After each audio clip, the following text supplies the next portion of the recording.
saya harus hijrah dari TV, lalu Raffi Ahmad, Arafi menawarkan saya untuk bergabung.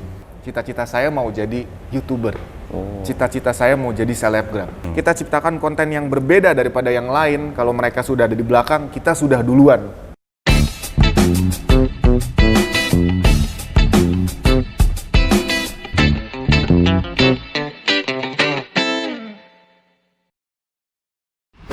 Hai guys, Assalamualaikum warahmatullahi wabarakatuh.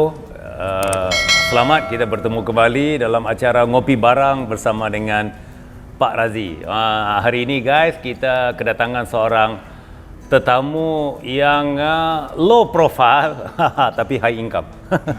Amin, low ya profile tapi penting kerana kesuksesan seseorang itu, kalau kita menceritakan tentang kesuksesan seorang suami itu, di belakangnya, orang ngomong di belakang tapi saya sering ngomong di sampingnya itu ada seorang wanita yang bergelar isteri yang mendrive suaminya itu.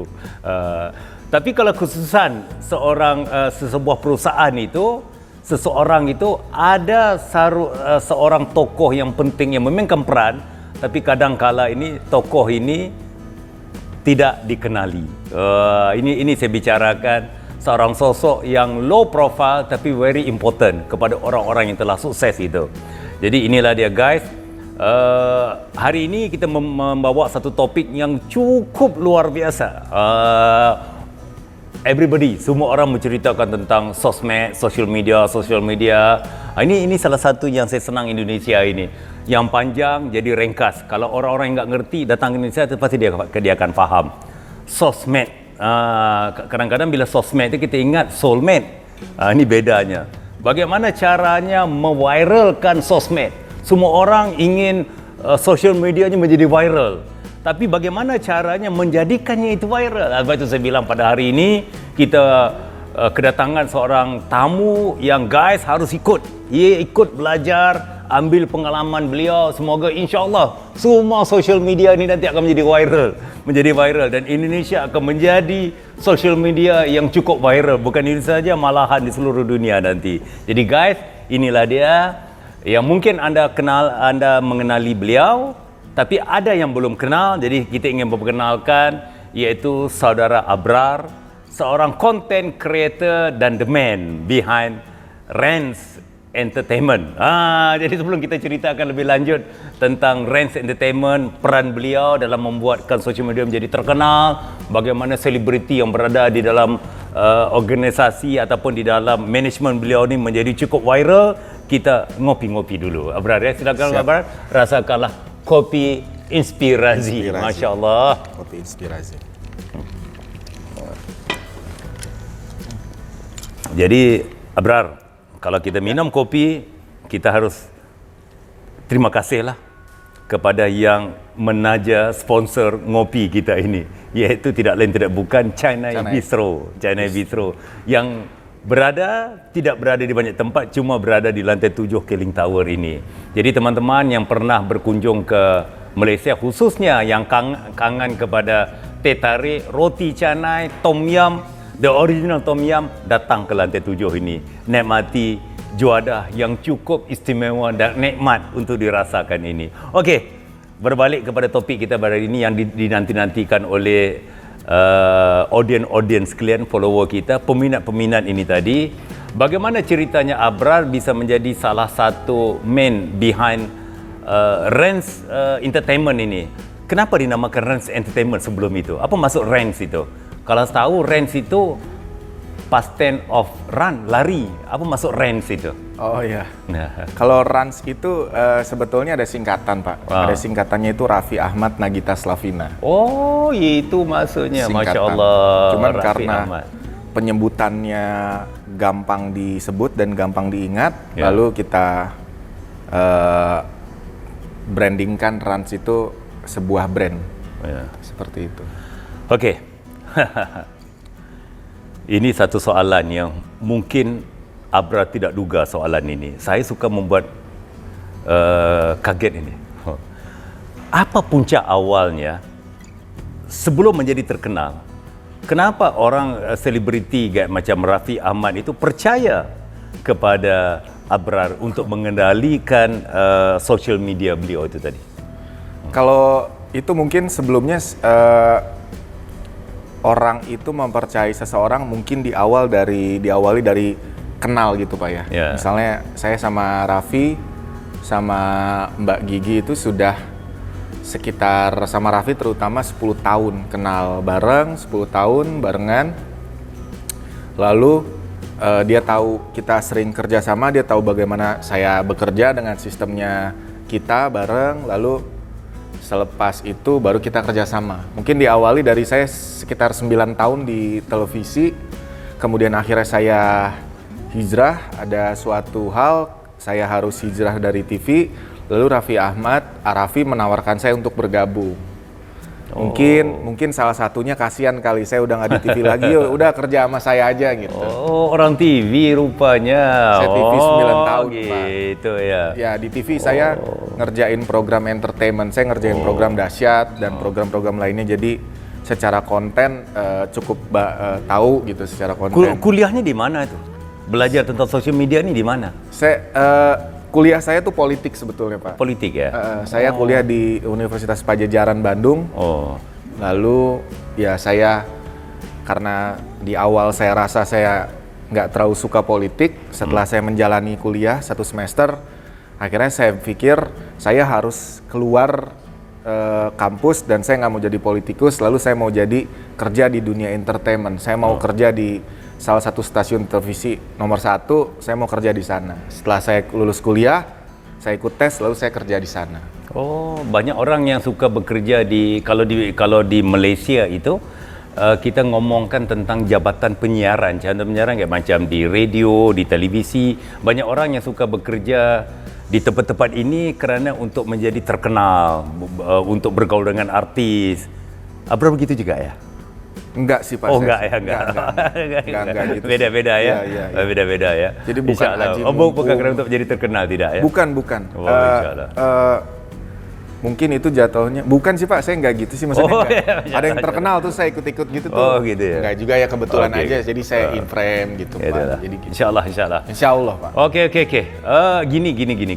Satu soalan yang membuat orang tertanya-tanya, macam saya menceritakan mengapa kita harus menggunakan social media untuk branding. Kalau dulu untuk branding, kalau dulu untuk branding orang akan banyak pergi kepada iklan-iklan yang berbentuk, contohnya kayak macam di televisi, di ini dan sebagainya, di radio, di koran dan sebagainya. Tapi sekarang orang berlomba-lomba. Kalau iklan itu mereka pergi kepada social media. Kenapa harus branding di social media? Jadi mungkin saya ngobrolnya berdasarkan data aja Pak. Oh, gitu. Secara data, jadi tidak hanya menerka ya. Secara data itu tahun 2020 bahwa orang yang ada di Indonesia itu dia menggunakan waktunya 3 jam untuk menonton televisi. 3 jam untuk melihat sosial media. Nah itu tuh yang saya ambil. Dan dalam era transformasi digital ini Pak, sekarang apa-apa semuanya ngelihatnya dari handphone. Nah, karena kebutuhan orang melihat dari handphone seperti ini, bahwa handphone dilihat di mana aja, simpelnya. Melihat konten apa dan di mana. Sementara era-era dulu bahwa orang itu menonton iklan adalah di TV atau di billboard, di radio dan yang lainnya, sehingga dia tidak terlalu mobile. Tapi semenjak ada era digital ini yang semua serba cepat, mereka menonton di mana saja, menonton konten. Nah, di dalam konten itu ada iklan, Pak. Jadi, simpelnya setiap orang itu menonton iklan di mana saja. Termasuk saya. Saya itu orang yang menonton konten tuh sewaktu saya lagi di WC, Pak. Jadi, saya nonton konten, kadang-kadang saya terinspirasi tuh di WC. Nah, oleh karena itu, karena banyaknya era digital ini, maksudnya banyaknya source di sini, lalu menonton di sini, dan kemudian jadinya secara industri iklan itu tahun ini saja menarik banyak uangnya advertiser ke sosial media, ke digital. Di dalam digital ini pasti orang tidak hanya menonton sesuatu yang berbau dengan pendidikan, tapi semuanya menonton juga, termasuk nonton sosial media, Pak. Nah, di sini hiburan mereka setelah mereka capek kerja adalah mereka menonton sosial media, yaitu YouTube, Instagram, Facebook, dan yang lainnya. Bayangin saja kalau 3 jam mereka menonton setiap harinya di sosial media, sementara pengguna internet yang ada di Indonesia itu sekitar 230 juta. Dari jumlah total penonton di Indonesia itu 275 juta. 232 juta mereka selama 3 jam melihat sosial media pengguna mobile data. Artinya kalau kita kalikan tuh banyak banget, Pak. Iya. Oleh karena itu, potensi orang mengiklankan suatu produknya melalui sosial media. Dengan dampak sosial orang menonton seperti itu, artinya mereka akan butuh figur siapa yang ditonton. Maka lahirlah namanya selebgram, lahirlah namanya YouTuber, lahirlah namanya influencer. Mereka berlomba-lomba, yang dulunya waktu kecil cita-cita kamu mau jadi apa? Cita-cita saya mau jadi YouTuber. Cita-cita saya mau jadi selebgram. Nah, seperti itu kurang lebih. Jadi yang saya jalani itu maksudnya di Rans Entertainment itu sekarang mereka berlomba-lomba untuk memasang advertiser di Rans Entertainment. Nah, gitu. Makanya tadi kalau misalnya membangun branding di sosial media yang efektif, ya pertama kita ciptakan dulu sebuah sosmednya kita, misalnya Rans Entertainment atau misalnya Keling, kita ciptakan dulu basis sosmednya yang kuat. Akarnya harus kuat semua. Begitu, Pak. Gitu ya. Saya terkenang seorang pemimpin nomor 1 di sebuah negara. Saya nggak mau sebut nama negara itulah. Dia mengatakan begini, untuk menjadi sebuah negara yang maju, satu caranya adalah untuk memperbanyakkan penduduk di negara tersebut. Dia cerita begitu. Karena dia bilang kalau penduduk itu sudah banyak di negara tersebut, maka produk-produk yang dihasilkan di negara ini kalau kita tidak bisa ekspor pun bisa dijual kepada penduduk yang berada di dalam negara tersebut. Jadi maksud saya cuba sampaikan di sini adalah dalam konteks social media sekarang ini, Indonesia memiliki penduduk lebih pada 270 jiwa. 275 juta. 275 juta jiwa. Jadi intinya adalah sesuatu kalau kita kreatif, kalau kita pintar melakukan sesuatu ini, kita tidak bisa expose di luar. Kita main di dalam pun kita menjadi seorang selebriti, kita menjadi seorang yang sukses di dalam dunia digital ini tadi. Jadi pada sebab itulah guys ya, jadi jangan ambil perkara ini tidak serius, harus ambil perkara ini serius. Kerana untuk menjadi seorang digital marketer yang sukses, salah satu tempat yang paling istimewa, paling cocok ini adalah di Indonesia kerana jumlah penduduk yang begitu besar sekali itu tadi ya. Jadi kita bercerita hari ini, kita bercerita membangun branding lah ya, membangun branding lah Abrar ya. Bagaimana caranya membangun branding di sosmed yang efektif? Ini kita cerita tentang tahap persiapannya itulah bagaimana? Ya, jadi kalau membangun branding di sosial media yang sebenarnya ada 3 hal, Pak. Pertama, tahap persiapan, lalu tahap pengeksekusian, dan tahap memaintain atau menjaga. Nah, semua tahap ini apabila dilakukan, semuanya kita akan membuat sebuah branding yang bagus. Nah, kalau misalnya contohnya tadi tahap persiapan. Tahap persiapan adalah bagaimana kita mengumpulkan akarnya dulu, Pak. Mengumpulkan akarnya yang kuat. Misalnya kita ambil contoh di Rans Entertainment. Rans Entertainment ketika kita masuk memang sudah cukup kuat, tetapi kita persiapannya kita menciptakan konten-konten yang kuat dulu, Pak. Advertiser nanti dulu saja nggak apa-apa. Kita ciptakan konten yang kuat, kita ciptakan konten yang kreatif, kita ciptakan konten yang berbeda daripada yang lain. Kalau mereka sudah ada di belakang, kita sudah duluan. Konten yang disukai, nah itu kita buat dulu persiapannya tuh. Kita buat dulu, kemudian setelah itu baru kita ada tahap eksekusinya, Pak. Nah, eksekusinya ketika kita sudah cukup kuat akarnya, eksekusi lah itu semua. Bener nggak nih Dimas nih, bohong apa enggak? Dia video call, oh bener Dimas. Kita tarik deh Dimas.